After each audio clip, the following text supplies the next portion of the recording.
Хандагу продолжают прибывать беженцы с юго-востока Украины, число которых превысило 80. Основная часть приезжих новую жизнь начинает в шахтерском поселке Джибарики-Хая. Репортаж Марии Винокуровой.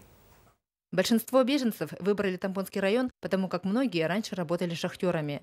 В шахте Джибарики-Хая трудится уже свыше 3 десятка рабочих. Руководство шахты оплачивает проезд в размере 15 тысяч рублей на одного человека до места пребывания на рабочее место.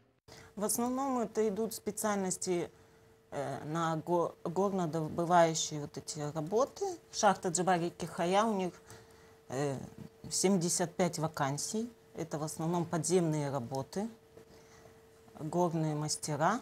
Виталий Шуков приехал в Хандагу с маленьким сыном 4 лет. В Донецке работал инженером-программистом в авиапорту.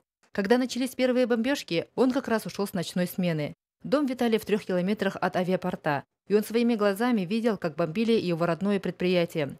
В Хандагу Виталий приехал по приглашению крестной, которая помогает чем может. Но он понимает, что дальше придется надеяться только на свои силы и способности. На Джибариках, на шахте предлагали, туда ездить, малого оставлять тоже не то. Вот.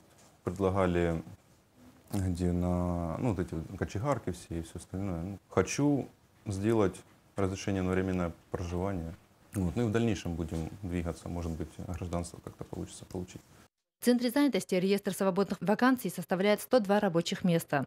Из них 92 с предоставлением жилья.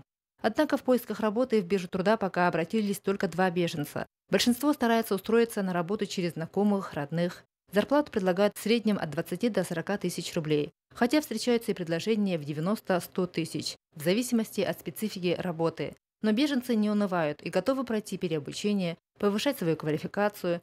На то она и новая жизнь, чтобы чему-то снова учиться уже в мирной стране. Мария Винокурова, Толстан Толстяков, НБК СХ Хандага.